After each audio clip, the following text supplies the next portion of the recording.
welcome everyone. My name is Sujit Nair, and I'm the chairman of Europe India Center for Business and Industry.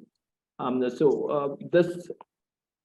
conference, this is our fifth virtual summit of our Europe India 40 Views campaign.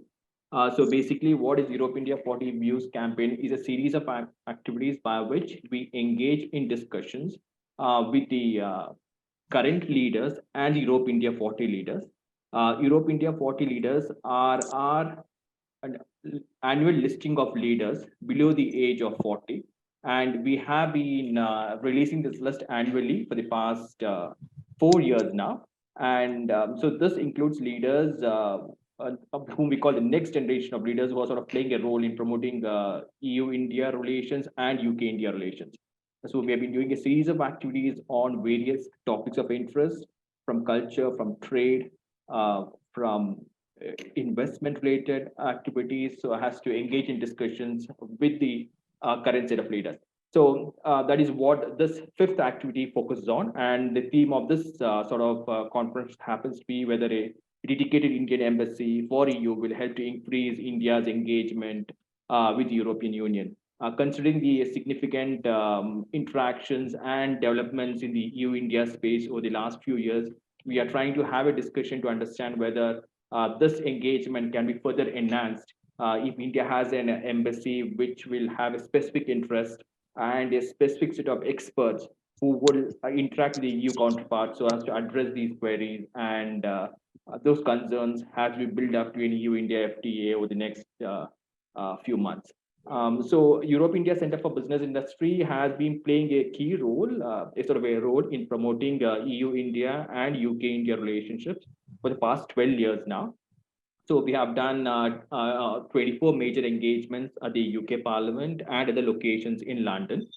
We have done 3 major engagements at the European Parliament and the locations Belgium over this past 12 years. We have engaged with close to 36 MPs from India, from UK, from EU during these activities, and more than 2,340 companies as part of our activities across online and physical locations. Now we are doing this conference also has been built up to our 5th July summit in Brussels. So we will have the morning session on 5th July, which will be hosted by the Belgium Trade Office, trade body AVEX. Then the afternoon session will be hosted at the European Parliament in Belgium. The theme of the discussion on 5th of July, especially the European Parliament session, will be more focused on the EU-India Free Trade Agreement. So we are also building across specific sector-wise discussions focused on textiles, focused on EV, electric vehicles, and other panel discussions. That's where we plan to have it for the 5th July conference. And this virtual summit is the one which we are trying to build up interest and to engage with potential stakeholders and potential delegates who might also be interested to participate in these interactions.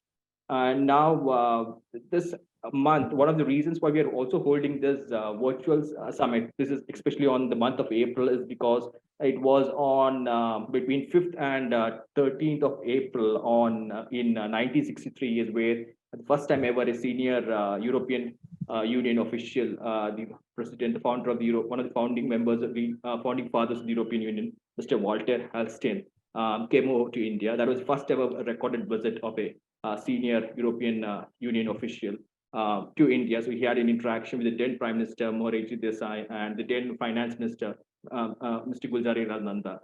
So this is actually a build-up on what we also did last year. Last year was the 60th year of diplomatic relations between India and UK. So we did a series of activities under the EU-India 60 campaign. And now this virtual summit in the month of April is actually again an interaction for us to